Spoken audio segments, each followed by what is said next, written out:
नमस्कार।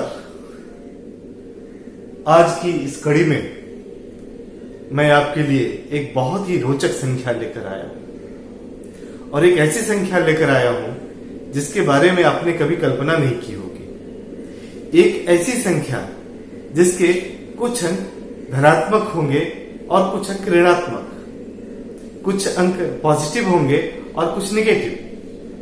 एक ऐसी संख्या, सामान्य गणित में ऐसी संख्याओं का प्रचलन नहीं है, परंतु वैदिक गणित में ऐसी संख्याओं का बहुत उपयोग है।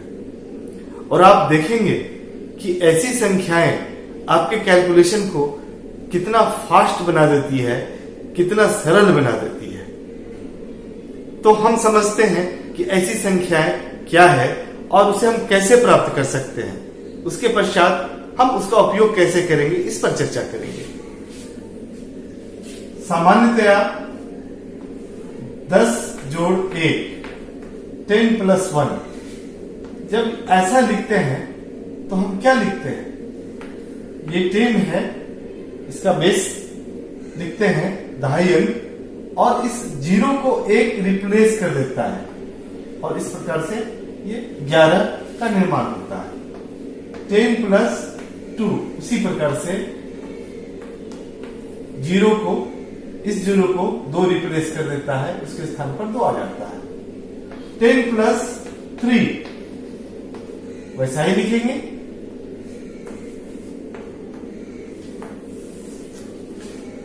अब आगे बढ़ते हैं। यदि हमें लिखना हो 10 प्लस -1,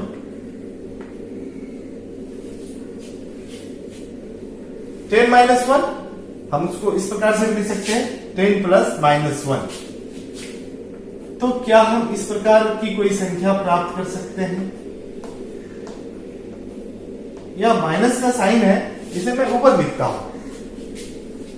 ये इसमें यह जो डिजिट है, यह जो अंक है, यह पॉजिटिव है और यह नेगेटिव है, यह धनांक है, यह ऋणांक है। उसी प्रकार से 10 प्लस -2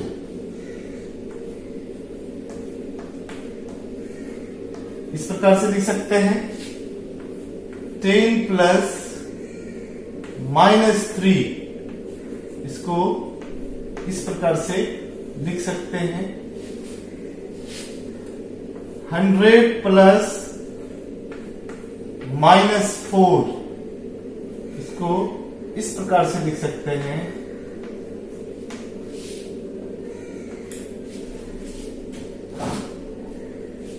पद्धति वही है।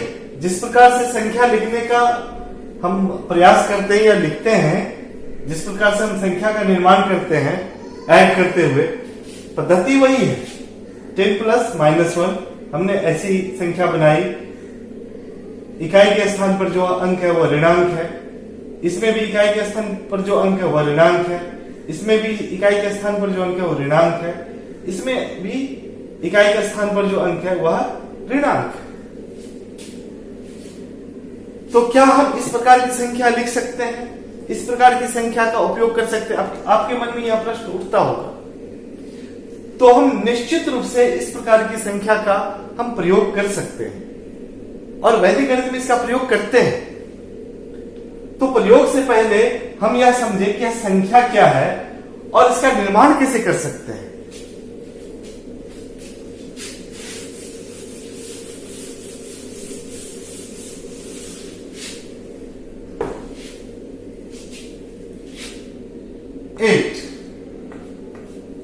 यह 10 माइनस 2 है, जिसे हम 1 ऋणांक 2 ऐसे लिखते हैं। 7 यह 10 माइनस 3 है, 1 ऋणांक 3 ऐसा लिख सकते हैं। 96 100 माइनस 4 और इसको हम इस प्रकार से लिख सकते हैं। 9997 10,000 minus 3 1000 0 ये संख्या प्राप्त होती है। अब आप इसका महत्व समझे।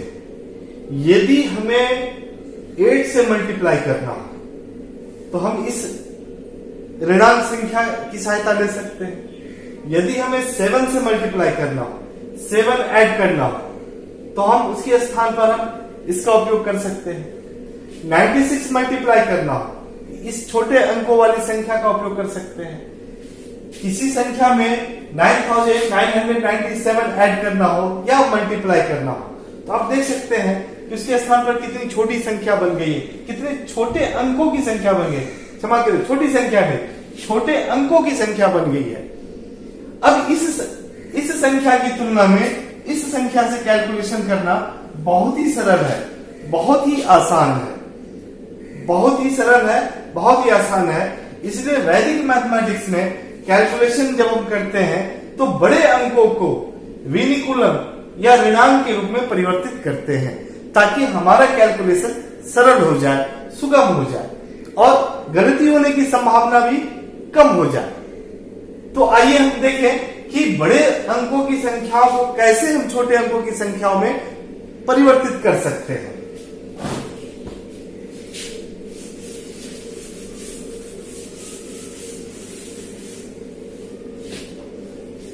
अब मैं एक संख्या लिखता हूं 189।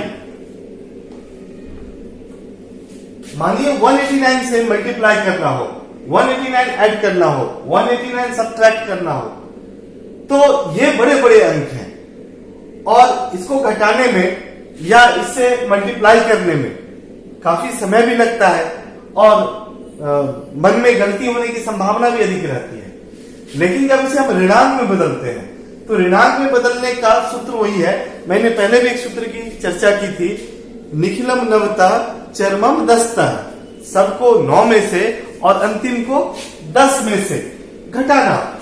तो यहां से शुरू करते हैं, अंतिम ये होता है, बाएं से दाहिने ओर बढ़ते हैं तो इसको 10 में से घटाएंगे, यह 1 होगा, इसको 9 में से घटाएंगे तो यह 1 होगा और एकाधिकेन पूर्वेण, जब ऋणांक संख्या में बदलेंगे तो जो बड़ा अंक है, जहां तक हम ऋणांक में बदलते हैं ठीक उससे पहले का जो अंक है उसको हम एकाधिक करेंगे, यह 2 हो जाएगा।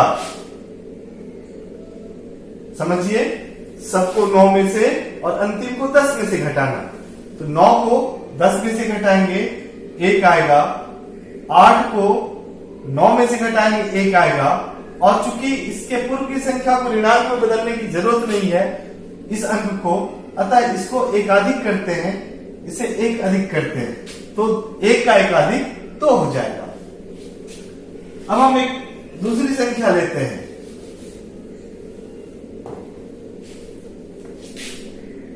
2 6 7 1 3 8। यदि इसे ऋणांक में बदलना हो तो अब यहां देखिए कई बड़े बड़े अंक हैं, यहां 8 बड़ा है, 6 बड़ा है, 7 बड़ा है और 6 बड़ा है। इन सब को हम ऋणांक में बदलेंगे, जो बड़े अंक हैं उनको ऋणांक में बदलेंगे, तो अंतिम को 10 में से घटाना, 3 को ऋणांक में बदलने की जरूरत नहीं है क्योंकि 3 एक छोटा अंक है, तो अंतिम को 5 से बड़े अंकों को हम ऋणांक में बदलते हैं, तो ये अंतिम को 10 में से घटाना, तो 8 को 10 में से घटाएंगे 2, यह ऋणांक हो जाएगा। अब इससे पहले के अंक को एकाधिक करेंगे, ये 4 हो जाएगा। फिर 1 को यथावत लिखते हैं, ये 7 है, इसको 10 में से घटाएंगे 3, यह ऋणांक हो जाएगा। 6 को 9 में से घटाएंगे 3, यह ऋणांक हो जाएगा। और फिर हमारा यहाँ पर ऋणांक में बदलना समाप्त होता है क्योंकि बगल में एक छोटा अंक है, तो 2 को एकाधिक करेंगे, यह 3 हो जाएगा। तो निखिलम नवतः चरमम दस्तः सूत्र से हम इन संख्याओं को बहुत आसानी से ऋणांक में परिवर्तित कर सकते हैं, और ऐसी संख्याएं जिनमें बड़े बड़े अंक हैं उनको हम छोटे अंकों में परिवर्तित कर सकते हैं, ताकि हमारा कैलकुलेशन बहुत सरल हो जाए। कोई ऐसी संख्या हो 8 7 9, इसको ऋणांक में बदलना है, ये सभी के सभी अंक इसमें बड़े हैं, तो सबको 9 में से और अंतिम को 10 में से घटाएंगे। तो 9, इस 9 को 10 में से घटाएंगे 1, यह भी ऋणांक होगा। फिर यह 7 है, इसको 9 में से घटाएंगे 2, ऋणांक होगा। 8 को 9 में से घटाएंगे तो 1 आएगा, यह ऋणांक होगा। और बाई और कुछ नहीं है, 0 मानेंगे, 0 मानकर इसको एकाधिक करेंगे, यह 1 हो जाएगा।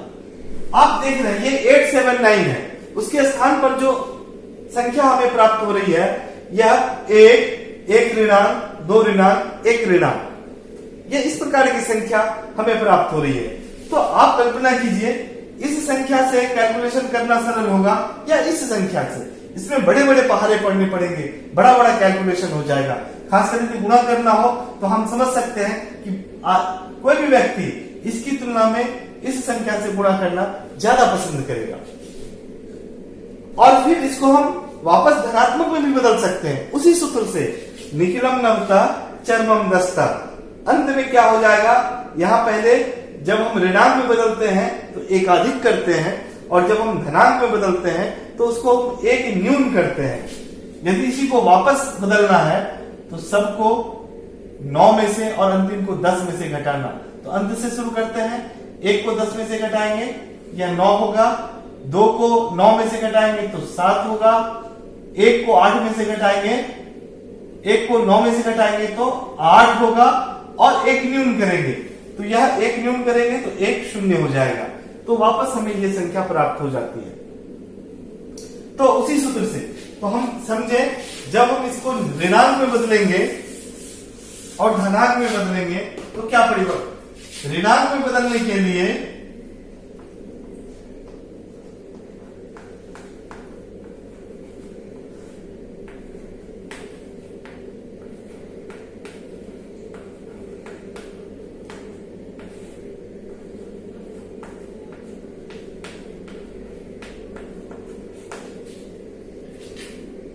सूत्र तो वही, सबको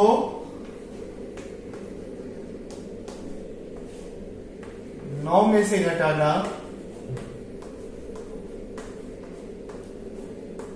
और अंतिम को 10 में से।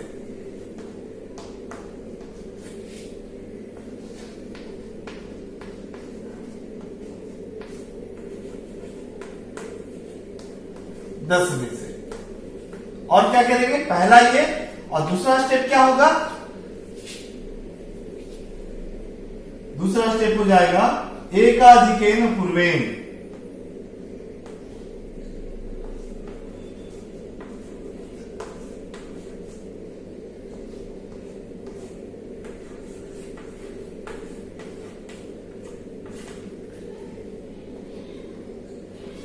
पूर्व की पूर्व के अंक को एकाधिक करना।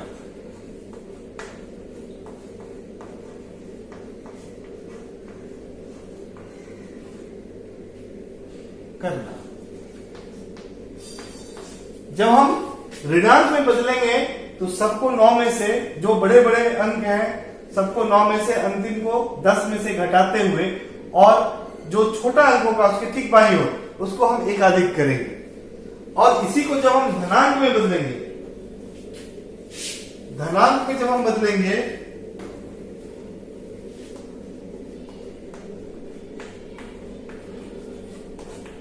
धनांक में बदलने के लिए ये एक न्यूनेन पूर्वेन करेंगे, बस ये सूत्र वही रहेगा। और इसमें पूर्व के अंक में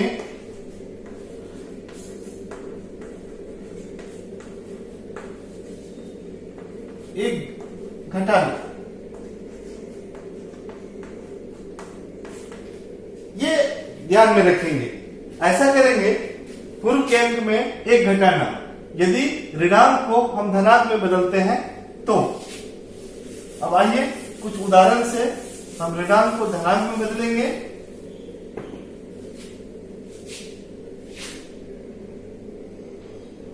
टू 3,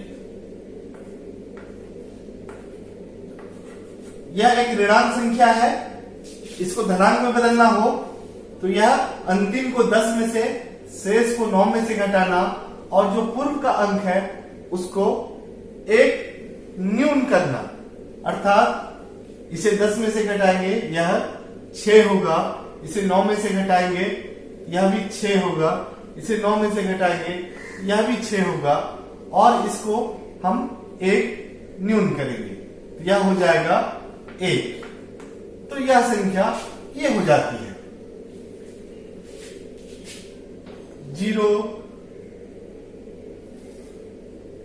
3 6